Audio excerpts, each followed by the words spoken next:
especially now in these uncertain times where the only thing that's certain is uncertainty. We need to bring back that level of community and support. And as entrepreneurs, you cannot grow uh, being an island unto yourself. It's just not going to happen.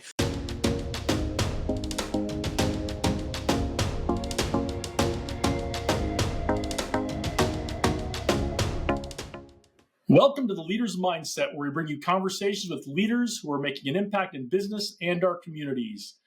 Today, I'm here with Delisa Abraham. She's the host of the Conscious Leader podcast and a Canadian Army and Navy veteran. Thanks for being here today, Delisa, and thank you for your service. Hi, Jason. Thank you so much for having me, and to everyone tuning in. Hello. It's great to have you today. So, when we talked before, you told me that it was a challenge for you to find your voice as a leader. Tell me why that was difficult and how you found your way through it. Well, I was very young when I first started my journey in the military, my journey in leadership. I was 19 when I first joined. And so do we really have a voice at that time? We're still trying to figure out who we are. And that was a challenge for me at first. And then going into an environment that is male dominated, male led, and a young girl, it was trying. But when you have like when I went in there, I was going in there for school. I wanted to study humanities at the university, and I just wanted to do my best and serve. And so that's what I did, and I persevered, and that's how I ended up finding my voice. So what would you say that voice was as you came to the end of your time in the military? What was your voice when you started, and what was your voice by the time you left? My voice when I started was non-existent. And when I left, it was a confident young woman who knew who she was. Well, at that time, I was in my mid-30s when I left, close to my mid-30s. So I knew who I was. I had purpose, and I thought this was it.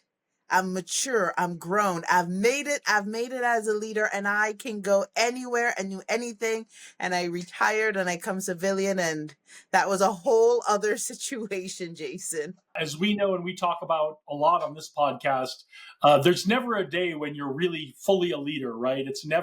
No one ever hands you a certificate and says, okay, congratulations, you're a leader. There's no more to do on your journey. Mhm.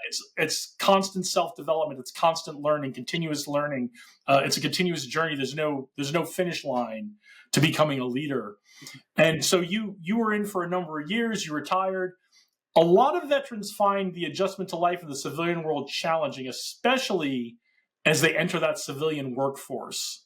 What was your experience like with that transition, and how did it impact the way you lead? Yeah, excellent question. The transition was challenging because I was coming from a different mindset. There's one way of communicating when we're in the military, as you're aware, Jason. It's one way of not only communicating, there's a way to leading, there's that mutual respect, there's that camaraderie.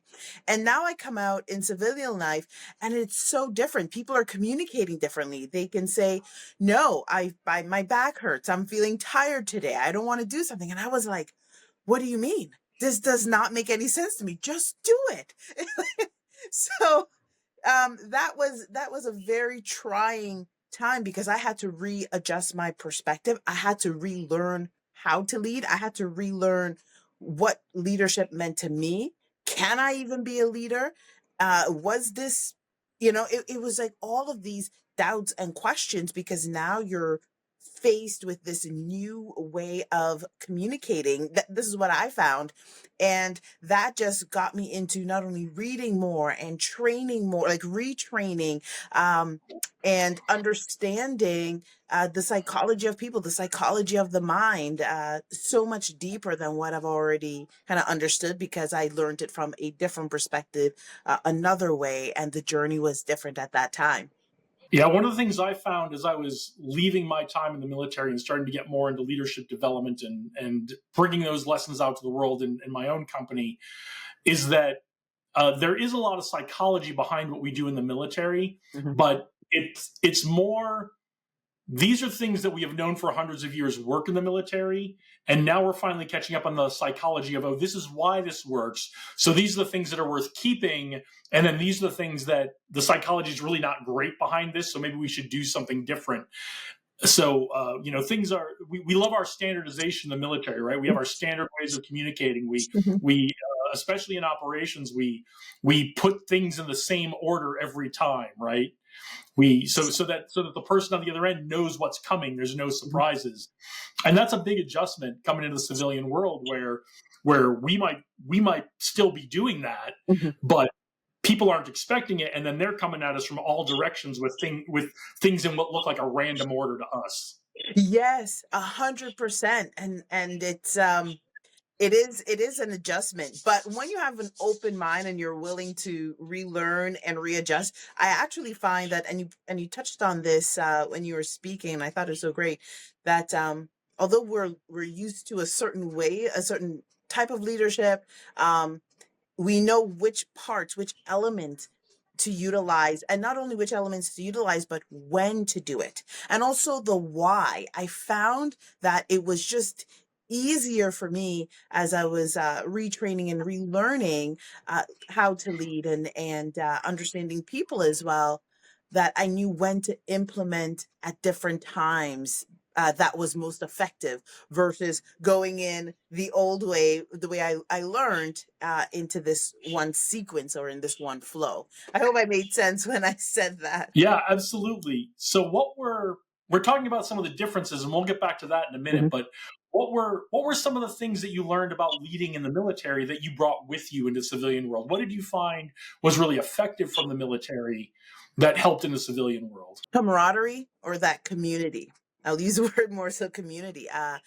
When we're in the military, because we have teamwork, team dynamics, we trust each other. We have to do that because, as you know, it's life and death. This is how we're training, and I found that that's what I brought in, and I wanted to bring that same kind of cohesion uh, to any sort of leadership role or team that I was a part of, and or if I was leading it, because that just made us more effective.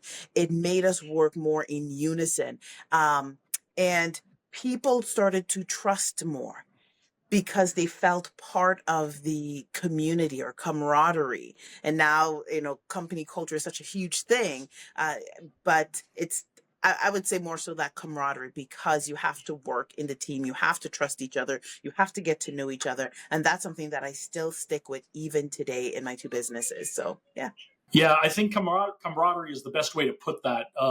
Even beyond culture in an organization, because when you're in a military unit that has that camaraderie, you almost don't really notice it. You take it for granted.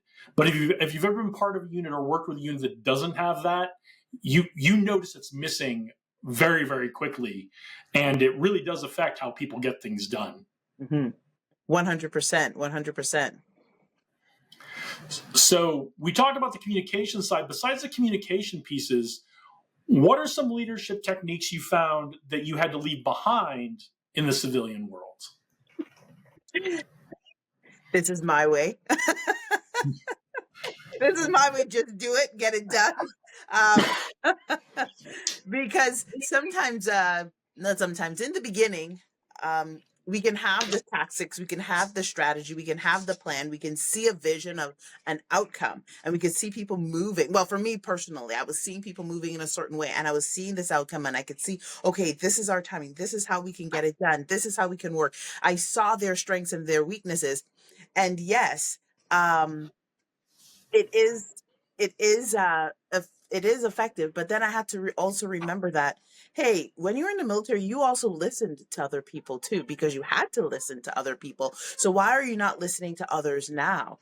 So I came in thinking, I was all that, a bag of chips and gold and everything else like that, but then quickly had to, like, switch gears and remember to listen. And not be selfish, and remember, while I'm there to serve, and you have to include the people because they want their voice to also be heard. But remember, as I mentioned earlier, I had to find my voice from 19 until I retired in my 30s. And then now it was like, oh, I know what I'm doing. I'm great, to who is this new person? There was Well, all of those.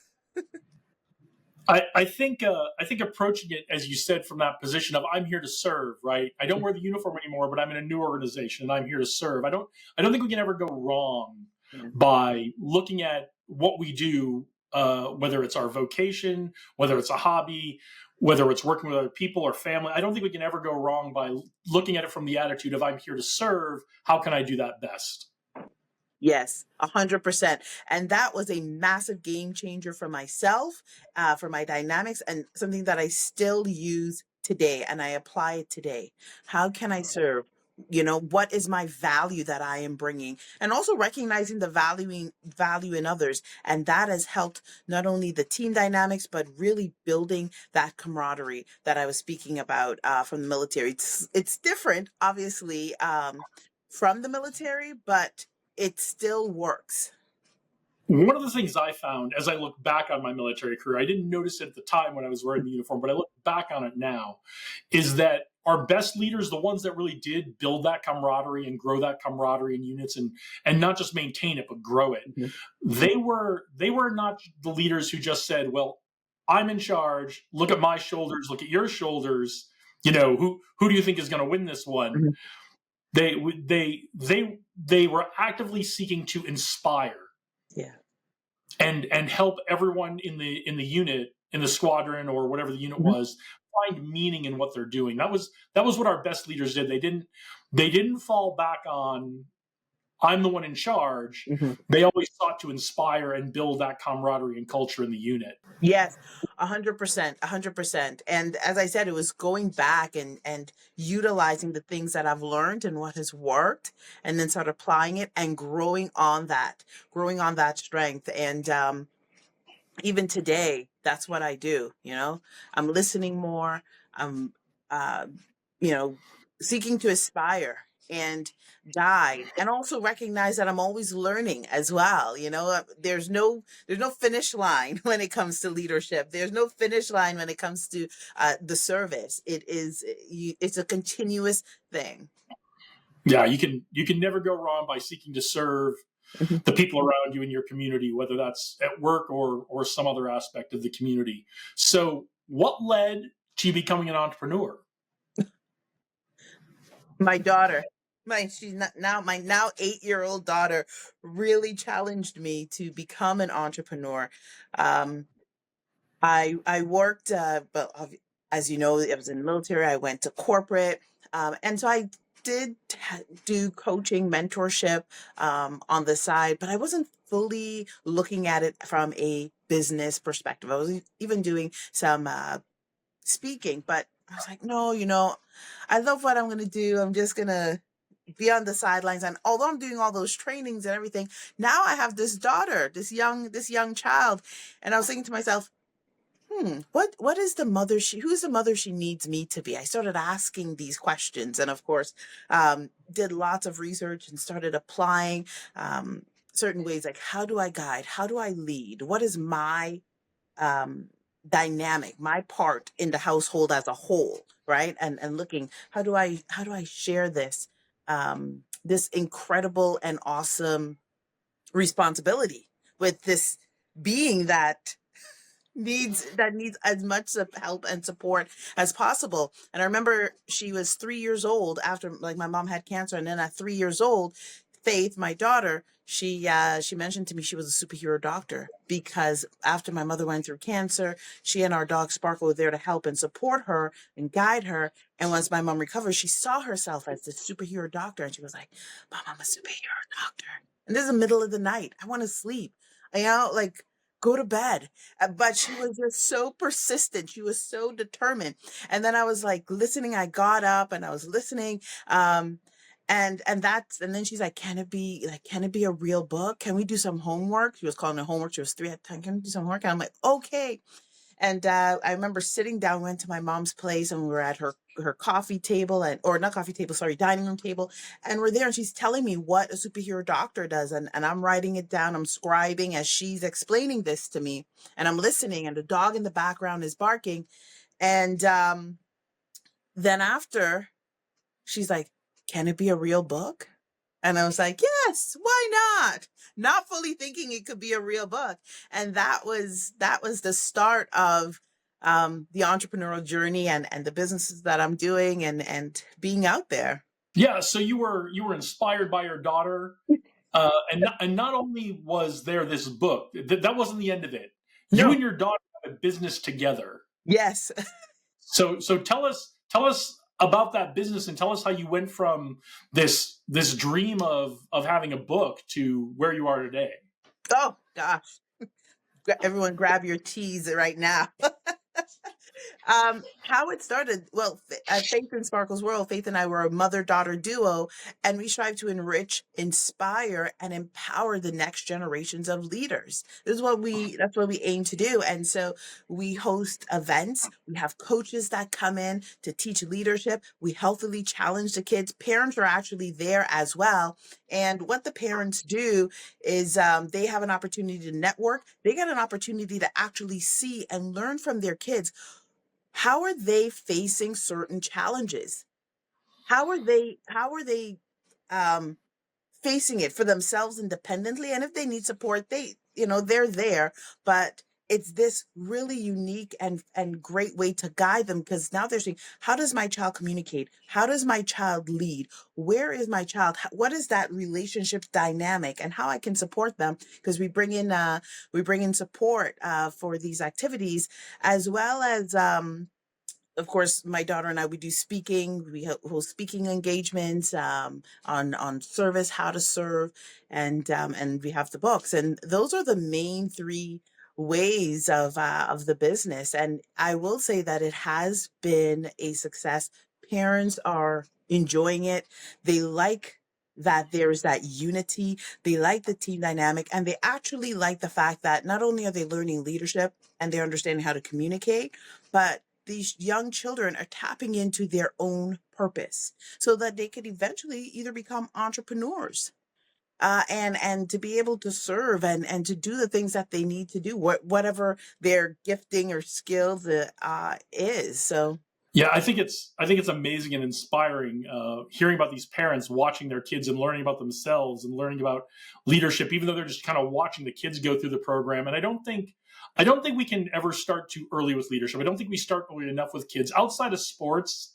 And mm, then a lot of leadership in sports for a lot of kids, it's kind of like learning by osmosis, right? yes. You see what works, you see what doesn't work, but nobody's talking to you about being a leader and how to be a leader. It's kind of just watching and learning on your own. But I think it's great because I don't think we can start that too early with kids. A hundred What's percent. different about doing leadership development with kids than it is with adults? Oh, well, with kids, it's easier because I'll give an example. We go rock climbing. We do a variety of challenging tasks. So there was one session where we did rock climbing, and there are a lot of kids that are afraid.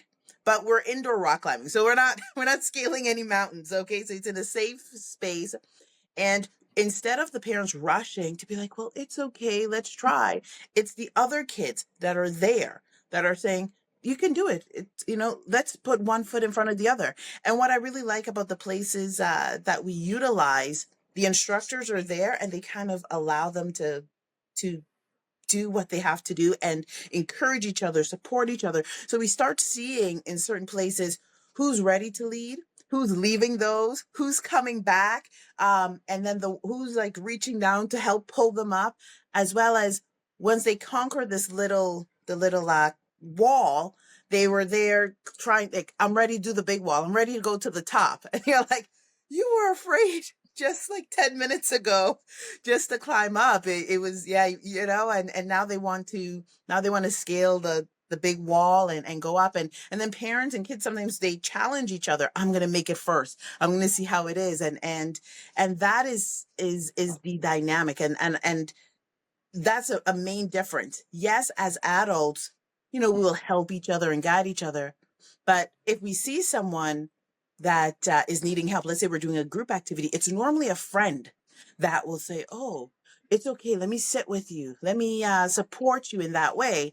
Versus with kids, they're like, come on, just try it, nothing's gonna happen. There's like, you're gonna fall. It's a bunch of mats. Don't worry about it. It's just right there. I'm right there with you. And I noticed that's the main difference. They actually help tapping into how they can support each other. And the ones that needed the help, they're also encouraging the ones who wanted to scale the big walls and they can't scale it or climb the big walls. They're saying, don't worry, you can do it. So that's some of the differences I've seen. It's slight, but it's a difference for sure. It's certainly noticeable. I mean, it's hard enough in the adult workplace world to get people to intervene with encouragement or even direct talk, tough love when we need to. And kids don't seem to have a problem with that. Kids kind of they haven't put the filters on yet. They haven't learned the civilized behavior that sometimes keeps us from really connecting. What other lessons have you learned from the kids that we as adults can take about mentoring and coaching and guiding others in the workplace? It's okay to be frustrated and just cry. I'm serious. It's okay. Like, it's not working. This is not working. We had our last event earlier this month in May. We had a STEM project. So we had mad science come in. We had a supplement consultant who was a coach. So they were doing lots of experiments. But we also had a STEM instructor that came in, and she was helping kids. Like, they had to build their own catapult, and there's different levels for different people and different kinds of catapults, right? Now they all came in excited. I'm going to build a catapult. And they knew that there was a competition at the end because to see whose catapult, whose thing can go the furthest. But when it came to putting together and constructing it, you would see the ones that have no business trying to do the most intricate catapult, trying to do it, and then they can't do it. And we're like, well, why don't you start at the beginning stages? Start where that is. And then even my daughter, at one point, she got frustrated. Not just her, there were other ones. They were outside and the catapult wasn't working and they couldn't figure it out. And just like, why isn't this working? Like, this is not fair. Well, life's not fair. And so they had to take a minute and breathe. And the other ones there whose catapults were working, they were excited. They're like, check it out. Give me some pictures. Record this, because he had the videographer around. So, it was. And then after once the instructor, she came back and she was like, okay, but why isn't working? What happened? And, asking them the question. And then they had to calm down and think about it. And it started to work. It was like, oh, okay, this is what happened. And then they got excited, of course, all over again. But sometimes we just need to be frustrated and just, why isn't this working? And cry.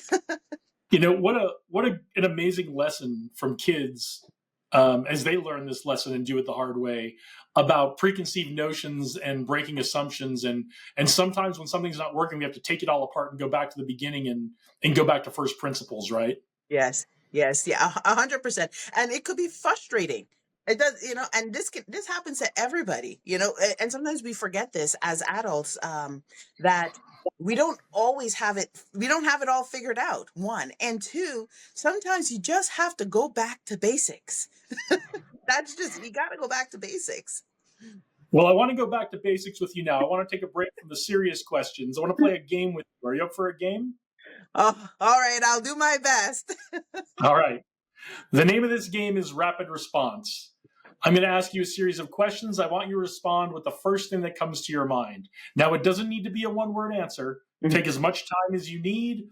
Elaborate as much or as little as you'd like to. But we want to get the first thing that comes to your mind so we can get to know Delisa a little bit, okay? Okay, great. I'm ready. All right, you ready? Delisa Abraham, rapid response round. Your time begins now. Podcast recommendation. The Conscious Leader podcast. Okay, I like the confidence. What's something you're listening to besides this podcast and your own podcast? I read a lot of books. Okay. But I read a lot of books, and currently I am reading James Allen book, but it's his collection of books. So Yeah, I'm in between that. All right. Yes. A leadership skill we should all be working on. Listening. Couldn't agree more. Someone we should all be paying attention to.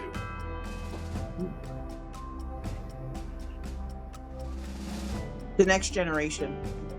Look at the next generation, because that's the future, and they have so much insights, and creativity and value and purpose and a unique perspective of disrupting everything. But sometimes disruption is for good, and sometimes it's not so for good. But look at it, and because we're paying attention, it's easier for us to step in as the elders to properly guide them. Yeah, I think we've already proven with what we talked about earlier. There's definitely value in watching what kids are doing and how they're doing it. Mm-hmm. Okay, don't answer yet. You get a choice. What is your get pumped up song or your walk on music? This Girl Is on Fire. Great one. Yes. The biggest influence in your life? Oh. It's going to be redundant, sorry, but it's my daughter. I knew you were going to say that, and I would expect nothing less based on what we've talked about already. Besides the one you talked about earlier, a book everyone should read. Oh, this is tough. I have too many favorite books. You can name a few. I would say, just name a few. I would say Business is War is a good one, by Hugh Hilton and J.T. Fox. Those are a good one. Those are really great ones. That's a really great one. And another one that I would recommend is, hold on, let me take a quick, give me 1 second. There's one in particular that you're not the first guest who's wanted to do that. Yeah, I was like, what is that? I have it in my bookshelf, honestly, just right there. It's called Proven Psychological Techniques, talking about how we use psychology manipulation, proven psychological manipulation techniques, but it's not for bad. Like they're showing how we use psychology and manipulation, because we're all humans. This is what we do, and we can use it for good or for bad. And of course, there's examples of some, people that we would know that have used it. So I would say those two has been that I've reread recently that I would talk about for leaders in particular. I hope you guys weren't expecting something else like John C. Maxwell or Tony Robbins or something. We aren't expecting anything. The whole reason I ask the question is I'm looking for new books to read, and the audience loves that as well. Okay, so. Perfect. Yes. So. You guys will really love those two books, because honestly, it really shifts the perspective, and it gets us into the mind. It gets us into our own mind. It gets us into the mind of others and the different mindsets, and how do we take them out of it? And then, of course, Business is War. Well, I mean, it's like the new art of war, but for business. Have you heard about that book? I don't know either of those, so I'm going to be going and adding them to my list as soon as we're done here. Good. One person's manipulation is another person's inspiration. So I love the idea of reading that book and using our powers for good on that one. Mm-hmm. Best summertime activity? Camping with my family. That's the It's best. a good time of year for that. Well, in the summer. Yeah. Only in the summer. Yeah. Only in the summertime. I actually really like they love camping, but they don't like to be outside as much as I do. It's bringing me back to my time in the military. So I really love it, and it's bringing us back into nature. And sometimes I am still working because, I can't be gone for 2 weeks and not respond, but it's very, very limited. And it's just a lot of fun to spend time and be outside and be in nature and reconnect. And it was something that I didn't want us to do at first, but then my daughter and my mom pushed it on the family a little bit. I told them to stay home and they didn't want to listen, back to I was like, no, I'm going away. There's things that I have to, no, we're not going to be in the way. And of course they ended up in the way. And every year after that, we just go camping at this location. So yeah. Well, whether it's a camping spot or something else, what is your dream vacation spot? I wouldn't say it's a place, but anywhere near the water, anywhere near nature, quiet. That is a dream vacation spot. There's people around, but when I want them to come around, that's there's I'm by a beach or somewhere in nature I could walk. I could just reconnect. That for me is a dream because it fuels my creativity. It just fuels my mind. It re-energizes me, and I come back with like this new vision and a new perspective and a new way of being. Excellent. I love it. A future work trend you're excited about? Future work trend. That's a tough one.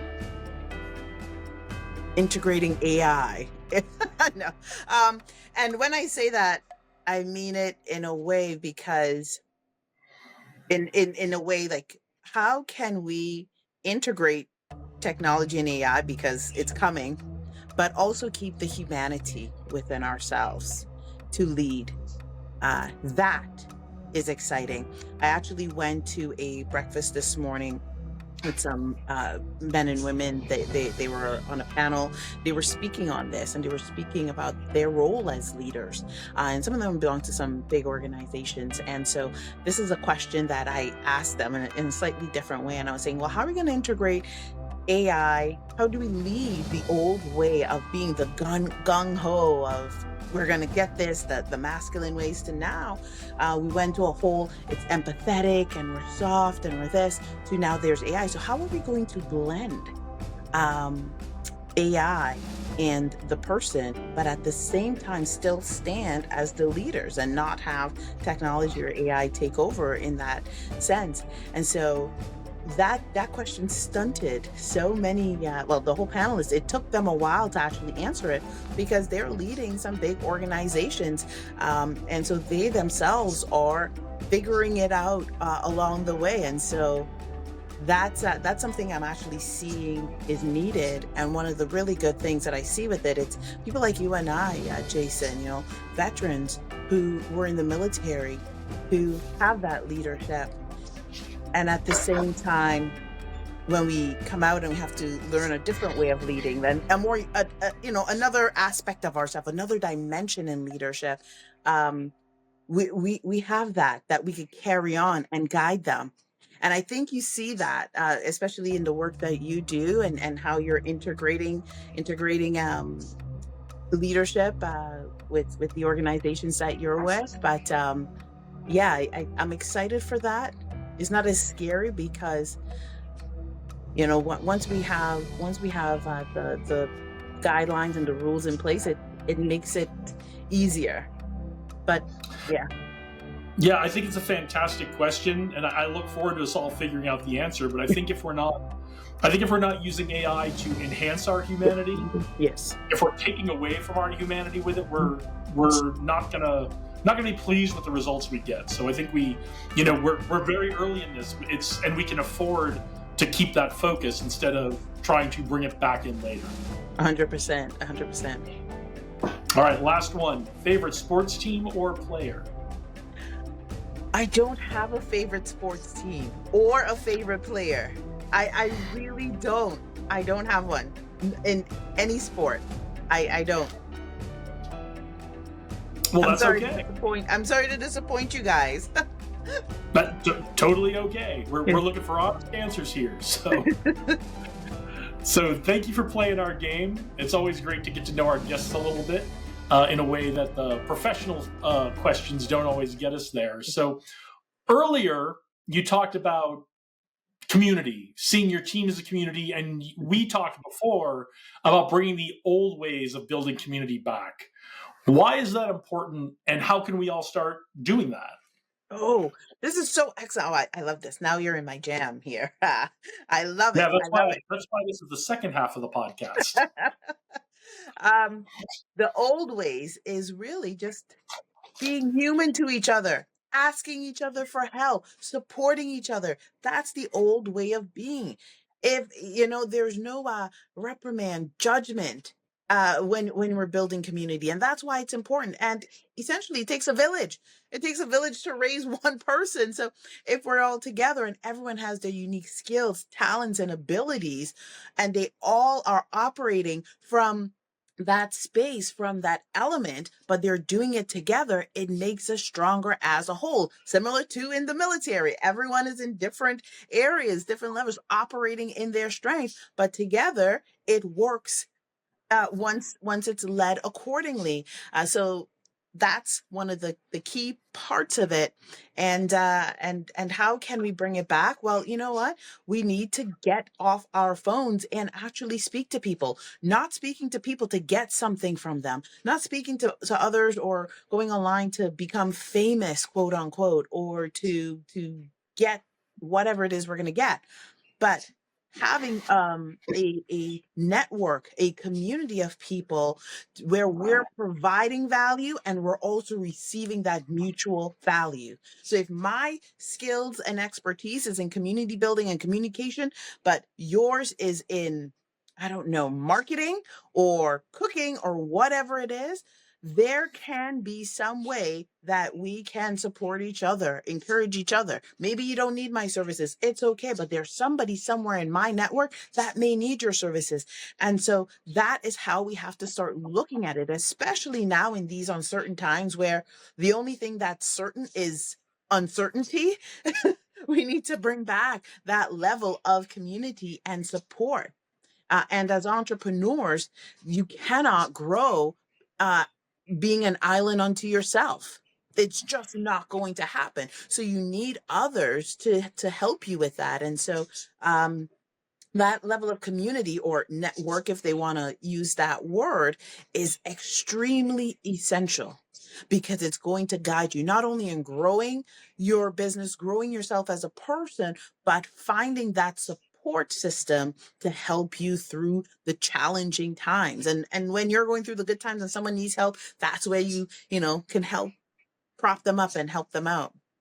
Yeah, I think it's really great. I think there's a lot of lessons there from how we used to do things in the past that are going to be really helpful for the future. Mhm. I don't want to leave the audience with the impression that you are focused on the past, though, because you've been a big advocate for leadership innovation. So, what does leadership innovation mean to you, and how are you bringing it to the world? Oh, I love it. I love it. Thank you so much for asking that question. So, with innovation, I recognize that we're taking something and we're bringing it from the fresh perspective. And leadership innovation is really tapping into our own authentic self. And that's key.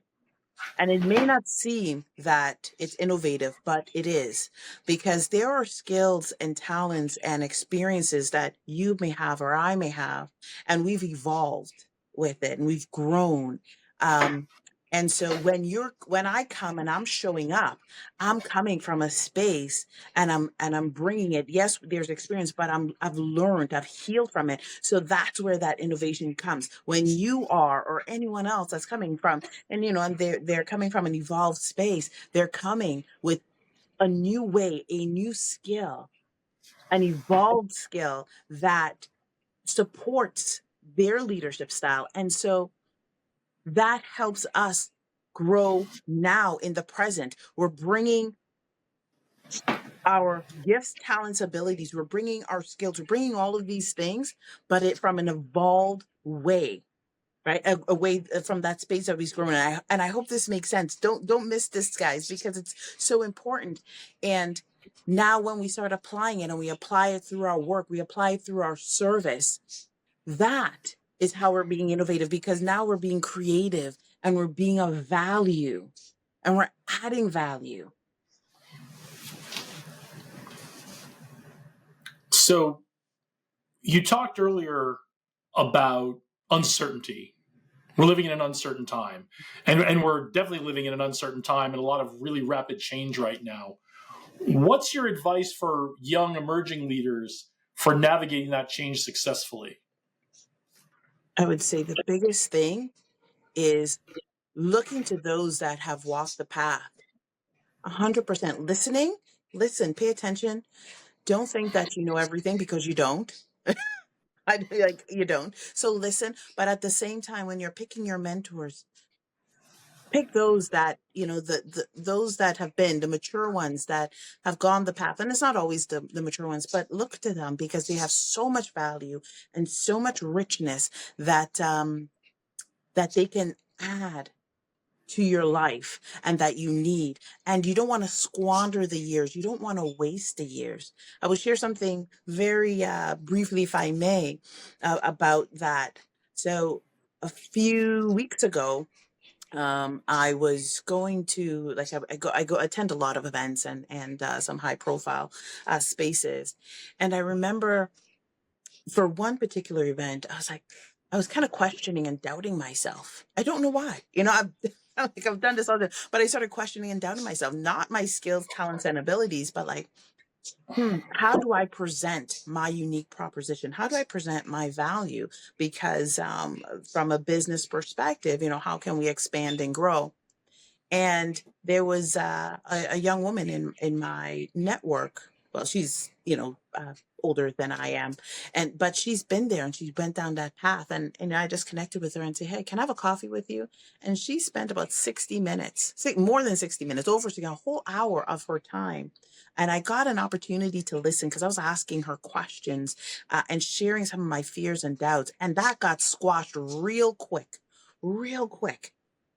in her presence, because she just like shut down, like, what are you talking about? And she also gave me guidance to help navigate when I'm entering certain rooms and what to do. And I left there like this whole other new person, versus if I didn't take the time to go and have that tea with her and that coffee and learn from her and listen to her and ask her these questions. I would have just walked in with my doubt, my fears, my insecurities, and not be able to properly articulate or share my unique value proposition, share my value, to be able to impact and influence the lives in several communities. And that's what it comes down to. Yeah, it's always great to learn from those who have walked the path ahead of us, those who've been there. You know, one of the things I learned in my time in the military wearing a uniform is when everyone's like panicking, look around at the older guys or the older girls and see Yes. what they're doing, right? Because chances are they're still feet up on the desk.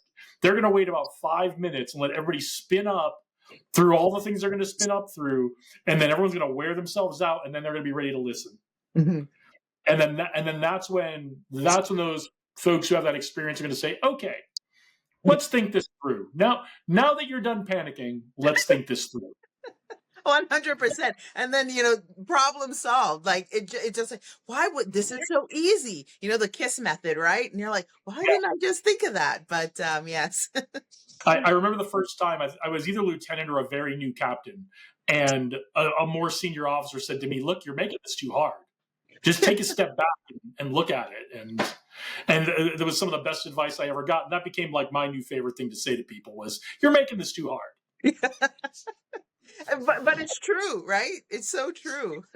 It is.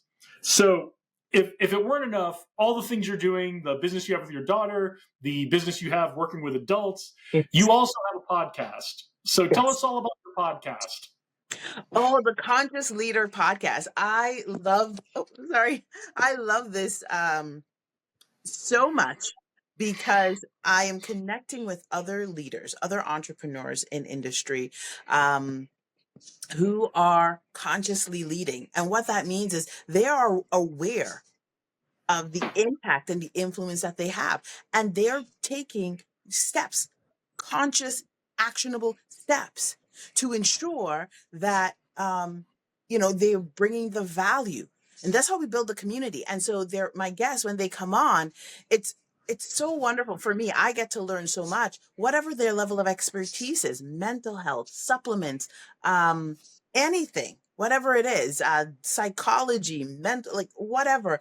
And I get to learn. I get to even learn more about leadership and how they are taking these steps and what they're learning, what they've learned, all their research, uh, and uh, and it's just been a blessing to me. And what I found is when I go live, specifically like on LinkedIn or YouTube, people are tuning in because they're hungry. They want to know how can I be my authentic self? How can I consciously lead? How can I build my team dynamics and build that cohesion and that camaraderie, and that's the exciting part. That's what gets me excited because I know that even if it's just one person, we don't need millions and millions of people to impact. It starts with that one person that you impact and influence, and that is where that difference and that change makes. Because remember, you take one big stone, you put it in, it sinks to the bottom. There's some ripples, but they're shorter. But you get the pebble, right? And then you skip it.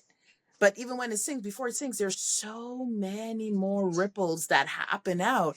And that's what it is that continuous ripple and that's the whole presence and essence of why I do that particular podcast.